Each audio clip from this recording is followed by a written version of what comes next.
Vous voyez les livres que je tiens.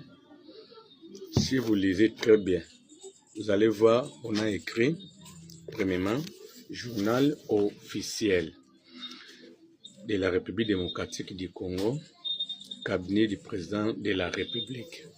Ces livres, on appelle ça des codes fonciers. Qu'est-ce qu'un code foncier?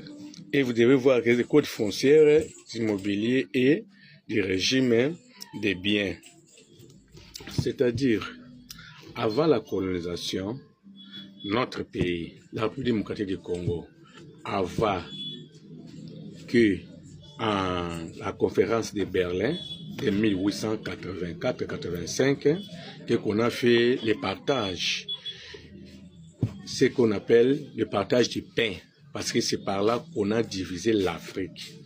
L'Afrique, dans l'époque-là, n'était pas un État, parce que dans l'époque que nous vivons, sur ces terres, l'Afrique n'était pas divisée souvent que nous, on est de la République démocratique du Congo, d'autres des Gabonais, d'autres là, de Mozambique, la République du Congo, l'Angola, ceci, c'est là, non.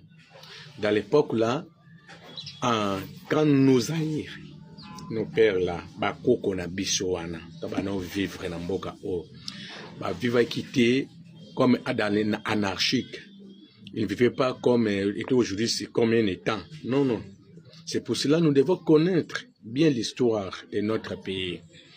C'est par là, si je touche maintenant ces codes que vous voyez devant moi, ce sont des lois que les législateurs ont prévues et ce sont des lois que les législateurs ont écrites.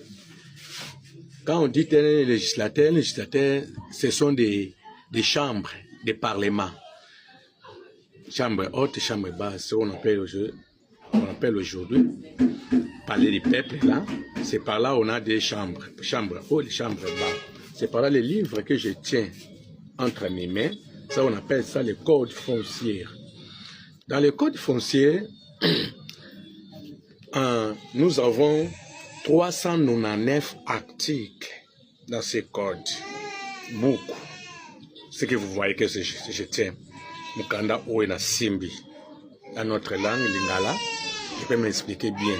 Même en français, même en Lingala, là, je suis là pour vous donner des explications, de comprendre. Quand tu dis je suis congolais, ça c'est notre patrie, ça c'est notre terre, pour que ma belle oyo et comme